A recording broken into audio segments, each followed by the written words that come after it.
നമസ്കാരം. ഇന്നലെ ഒരു പ്രമുഖ ദൃശ്യമാധ്യമ ചാനൽ സുകുമാരക്കുറുപ്പ് ബ്രൂണയിൽ ജീവിച്ചിരിപ്പുണ്ട് എന്നുള്ള രീതിയിൽ ഒരു വാർത്ത പുറത്തുവിട്ടിരുന്നു. ചിത്രങ്ങളും സുകുമാരക്കുറുപ്പ് ഇവിടെയാണ് താമസിച്ചിരുന്നത്, ഞങ്ങൾ ഇവിടെ അതിനടുത്ത് വരെ എത്തി, സുകുമാരക്കുറുപ്പിൻ്റെ പാസ്പോർട്ടിൻ്റെ ഒരു കോപ്പി, സുകുമാരക്കുറുപ്പ് ഉപയോഗിക്കുന്നത് ചൈനീസ് സിം കാർഡാണ് തുടങ്ങിയ ഒരു ബ്രേക്കിംഗ് ന്യൂസായിട്ട് വലിയ കോലാഹലമുണ്ടാക്കിയ ഒരു വാർത്ത പുറത്തുവിട്ടിരുന്നു. മിക്ക മുഖ്യധാരാ മാധ്യമങ്ങളും അത് ഏറ്റെടുത്തില്ല, ഒരു ചാനലിൽ അത് ഏറ്റെടുത്തു.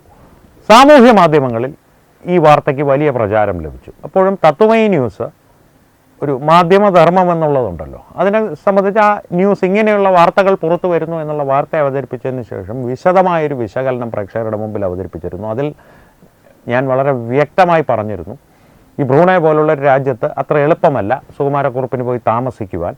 താമസിച്ചാൽ തന്നെ അയാളെ ഈ പറയുന്ന രീതിയിൽ സിമ്മൊക്കെ കണ്ടുപിടിച്ച് സിമ്മിൽ വരുന്ന സന്ദേശങ്ങളെല്ലാം കൃത്യമായിട്ട് അറിയുവാൻ കഴിയുന്ന രീതിയിൽ പുറത്തു നിന്നുള്ളൊരു മാധ്യമ സംഘത്തിന് ബ്രൂണൈ പോലൊരു ഏകാധിപത്യ രാജ്യത്ത്, അതും പ്രത്യേകിച്ച് അവരുടെ സുരക്ഷയും അവരുടെ സ്വകാര്യതയും വളരെ കൃത്യതയോടുകൂടിയും രൂക്ഷമായും സംരക്ഷിക്കുന്ന ഒരു രാജ്യത്ത് അത്ര എളുപ്പമാകില്ല കാര്യങ്ങളെന്നുള്ളത്. തന്നെയുമല്ല, ആ ചിത്രത്തെ സംബന്ധിച്ചുള്ള നിരവധി സംശയങ്ങളും ഞങ്ങൾ പുറത്തുവിട്ടിരുന്നു, ഞങ്ങളത് പ്രകടിപ്പിച്ചിരുന്നു. അതിൻ്റെ ഒപ്പം ഒന്ന് പറഞ്ഞിരുന്നു, ഇത് കൃത്യമായിട്ട് സുകുമാരക്കുറുപ്പ് അവിടെ ഉണ്ടെങ്കിൽ ഇത് ഏറ്റവും നല്ലൊരു മാധ്യമ പ്രവർത്തനത്തിൻ്റെ ഉദാഹരണമാണ്, മറിച്ചാണെങ്കിൽ അതിനെക്കുറിച്ച് കൃത്യമായിട്ടുള്ള അന്വേഷണങ്ങൾ വേണമെന്നുള്ളത്. ഇപ്പോൾ ഞങ്ങൾ പ്രകടിപ്പിച്ച സംശയങ്ങൾ സത്യമായി വരികയാണ്. കാരണം ഇന്നലെ ഈ പ്രമുഖ ദൃശ്യമാധ്യമ ചാനൽ പുറത്തുവിട്ട പാസ്പോർട്ടിൻ്റെ കോപ്പി അതിൻ്റെ ഉടമസ്ഥൻ മറ്റൊരാളാണ് എന്നുള്ള വിവരം പുറത്തു വന്നിരിക്കുന്നു. കരുമത്ര സ്വദേശി ദാമോദര മേനോൻ്റെയാണ് ആ പാസ്പോർട്ട്, സുകുമാരക്കുറുപ്പിൻ്റെ അല്ല. അദ്ദേഹം ജീവിച്ചിരിപ്പുണ്ട്. അദ്ദേഹത്തിന് ഏതാണ്ട് 84 അടുപ്പിച്ച് വയസ്സുണ്ട്.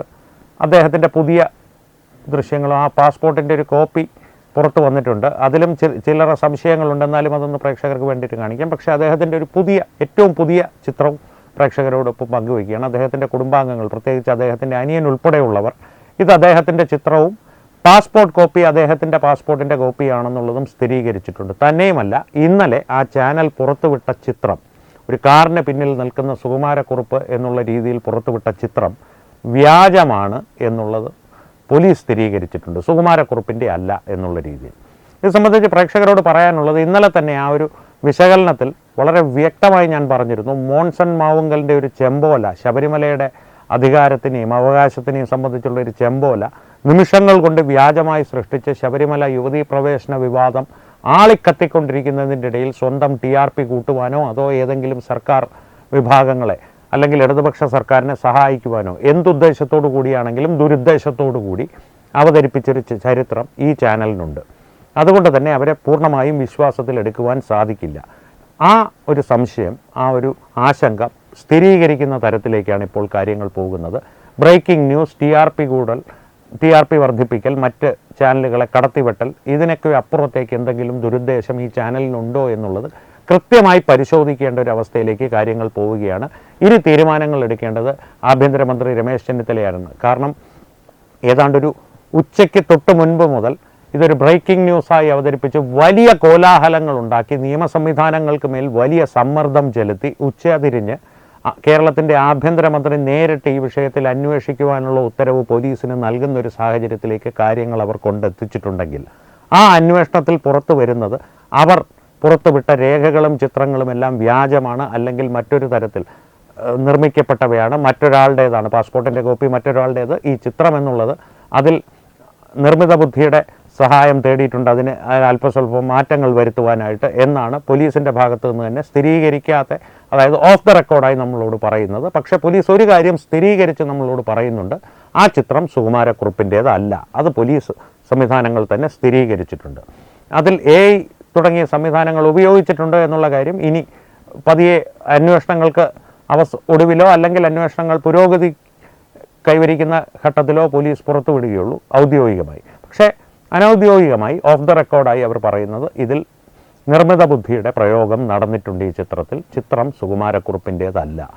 ഇതിനെ വ്യാജമായി തന്നെ ആ വാർത്ത കെട്ടിച്ചമച്ചതാണ് എന്ന് തീരുമാനിക്കേണ്ട തലത്തിലേക്ക് കാര്യങ്ങൾ പോവുകയാണ്. ഞാൻ പറഞ്ഞതുപോലെ, ആദ്യമേ ഞാൻ പറഞ്ഞു, മോൺസൺ മാവുങ്കലിൻ്റെ ചെമ്പോലയുണ്ടല്ലോ ശബരിമലയെ സംബന്ധിച്ചുള്ള, അത്തരത്തിലുള്ള വ്യാജ വാർത്തകൾ ചമയ്ക്കുന്നതിലും അതിലൂടെ ഒരു ഓളമുണ്ടാക്കുന്നതിലും അഗ്രഗണ്യരാണ് ഈ ചാനൽ. ഈ ചാനലാണ് അത്തരത്തിലൊരു നടപടി വാർത്താ വായനയുടെയും വാർത്താ അവതരണത്തിൻ്റെയും ബ്രേക്കിംഗ് ന്യൂസുകളുടെയും ആവേശ കമ്മിറ്റിക്കാരുടെയും എല്ലാം വ്യാകരണം തന്നെ ദൃശ്യമാധ്യമങ്ങളിൽ മലയാളത്തെ സംബന്ധിച്ച് കേരളത്തെ സംബന്ധിച്ച് മാറ്റിമറിച്ചൊരു ചാനൽ തന്നെയാണിത്. അതിൽ ഒരു പൈനിയേഴ്സ് എന്ന് വേണമെങ്കിൽ അവരെ വിളിക്കാം. അത്തരത്തിലുള്ള ഈ ചാനലിൻ്റെ ഈ ഒരു ഉദ്യമം സംശയത്തോടു കൂടി മാത്രമേ നമുക്ക് കാണുവാൻ സാധിക്കുകയുള്ളൂ. ആ സംശയമെന്നുള്ളത് നിഷ്കളങ്കമായ TRP വർധന, മറ്റൊരു ചാനലിനെ കടത്തിവിട്ടൽ, അതിനും അപ്പുറത്തേക്ക് മറ്റെന്തെങ്കിലും ദുരുദ്ദേശം ഇവർക്കുണ്ടോ, ഒരു ധനസമ്പാദനത്തിനോ അല്ലെങ്കിൽ അങ്ങനെ എന്തെങ്കിലും മാർഗത്തിന് വേണ്ടിയിട്ടുള്ളൊരു കാര്യമാണോ ഇവർ ചെയ്തത്? ഇതൊരു സമ്മർദ്ദ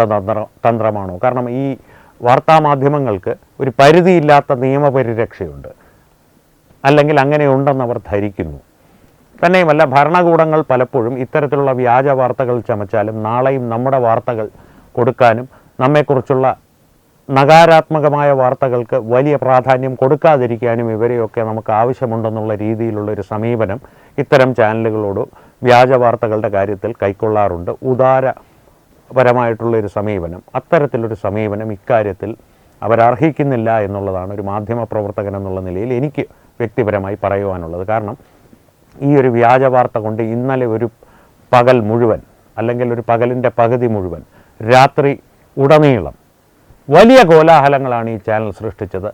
പോലീസ് ഉദ്യോഗസ്ഥന്മാർ ആ മൂക്കിൻ്റെ കാര്യത്തിലും ഒക്കെ സംശയം പ്രകടിപ്പിച്ചപ്പോൾ ആ പോലീസ് ഉദ്യോഗസ്ഥൻ്റെ അന്വേഷണത്തിൽ മികവിൽ സംശയമുണ്ടെങ്കിൽ പോലും സാമാന്യ ബുദ്ധിയുള്ള ഏതൊരു മനുഷ്യനും അത് സുകുമാരക്കുറുപ്പല്ല എന്നുള്ളൊരു തോന്നൽ ആ ചിത്രം കണ്ടാൽ ഉടനെ ഉണ്ടാക്കും. അത്തരത്തിലുള്ളൊരു സംശയം ഉണ്ടായില്ലെങ്കിലേ അയാൾക്ക് സാമാന്യ ബുദ്ധിയില്ലെന്ന് പറയേണ്ടതുള്ളൂ. വാർത്താവതാരകൻ ഒരു മൂക്കിൻ്റെ കാര്യത്തിലൊക്കെയാണോ ഇങ്ങനെ ചെയ്യുന്നത്, അത് സുകുമാരക്കുറുപ്പാണെന്നങ്ങ് വിശ്വസിക്കുന്നേ. സുകുമാരക്കുറുപ്പ് ബ്രൂണയിൽ ഉണ്ടെങ്കിലോ ഒന്ന് അന്വേഷിക്കണ്ടേ? അടിസ്ഥാനപരമായിട്ട് അവർ പറഞ്ഞ് കേന്ദ്രം നേരിട്ടിടപെട്ട് ബ്രൂണയിൽ ചെന്ന് സുകുമാരക്കുറുപ്പിനെ പിടിച്ചുകൊണ്ട് വന്നില്ലെങ്കിൽ അത് ഞങ്ങളുടെ കുറ്റമല്ല, ഞങ്ങളുടെ വാർത്ത സുകുമാരക്കുറുപ്പ് അറിഞ്ഞു കഴിഞ്ഞു. ദുബായിൽ നിന്ന് സുകുമാരക്കുറുപ്പ് ഉപയോഗിക്കുന്ന ചൈനീസ് സിം കാർഡിലേക്കൊരു സന്ദേശം പോയി, കുറുപ്പേതാ വാർത്ത പുറത്തു വന്നു, തോമസ് കുട്ടി വിട്ടോടാ എന്ന രീതിയിലുള്ളൊരു സന്ദേശം സുകുമാരക്കുറുപ്പിന് എത്തി എന്നുള്ള രീതിയിൽ വാർത്തയെ അവതരിപ്പിച്ച ഇവരുടെ ഉദ്ദേശം എന്തായിരുന്നു? കേന്ദ്ര സർക്കാരിനെ പോലും സമ്മർദ്ദത്തിലാക്കുമായിരുന്ന തരത്തിലുള്ള വാർത്താ അവതരണമായിരുന്നു, അല്ലെങ്കിൽ വാർത്താ സംപ്രേഷണമാണ് ഇന്നലെ ഉടനീളം നടന്നത്, അല്ലെങ്കിൽ ഒരു പകലിൻ്റെ പകുതിയും രാത്രിയുടനീളവും നടന്നത്. അത് ഗുരുതരമായിട്ടുള്ളൊരു വീഴ്ചയാണ് മാധ്യമങ്ങളുടെ ഭാഗത്തു നിന്ന്. അവർ ആ തെറ്റ് സമ്മതിച്ച് മാപ്പ് പറഞ്ഞില്ല എന്നുണ്ടെങ്കിൽ, ഇനി മാപ്പ് പറഞ്ഞാൽ പോലും ഇത്തരത്തിൽ നിർമ്മിത ബുദ്ധി ആ ചിത്രത്തിൽ ഉപയോഗിക്കപ്പെട്ടിട്ടുണ്ടെങ്കിൽ, ആ ചിത്രം പ്രേക്ഷകരെ ഞാനൊന്ന് കാണിക്കാം. ഇതാണ് ആ ചിത്രം, സുകുമാരക്കുറുപ്പിൻ്റേതെന്ന രീതിയിൽ അവർ പുറത്തുവിട്ടത്. പാസ്പോർട്ടിൻ്റെ കോപ്പിയും ഒന്ന് കാണിക്കാം. ഇന്നലെ അവർ പുറത്തുവിട്ട പാസ്പോർട്ടിൻ്റെ കോപ്പി മേനോൻ എന്ന് മാത്രമേ പറയുന്നുള്ളൂ എന്ന് ഞാൻ പറഞ്ഞിരുന്നു. ഇന്നത് കൃത്യമായിട്ട് സുകുമാരക്കുറുപ്പിൻ്റേതല്ല, കരുമത്ര സ്വദേശി ദാമോദര മേനോൻ്റേതാണ് എന്ന് സ്ഥിരീകരിക്കപ്പെട്ടിരിക്കുന്നു. ആ ചിത്രം സുകുമാരക്കുറുപ്പിൻ്റേതല്ല, നിർമ്മിത ബുദ്ധി അതിൽ ഉപയോഗിക്കപ്പെട്ടിട്ടുണ്ട് എന്ന് പോലീസും പറയുന്നു. ഇതിൽ വ്യാജ വാർത്താ സൃഷ്ടാക്കൾ എന്നുള്ളതല്ലാതെ അവരെ എന്ത് വിളിക്കേണ്ടതാണ്? ഇന്നലെ തന്നെ ഞാൻ പറഞ്ഞിരുന്നു, ഇർവിങ് വാലാസിൻ്റെ ഓൾമൈറ്റി എന്നൊരു നോവലുണ്ട്. ആ നോവലിൽ നിന്നാണ് ന്യൂഡൽഹിക്ക് പ്രചോദനമായ കഥ ഡെനീസ് ജോസഫ് എടുക്കുന്നത്.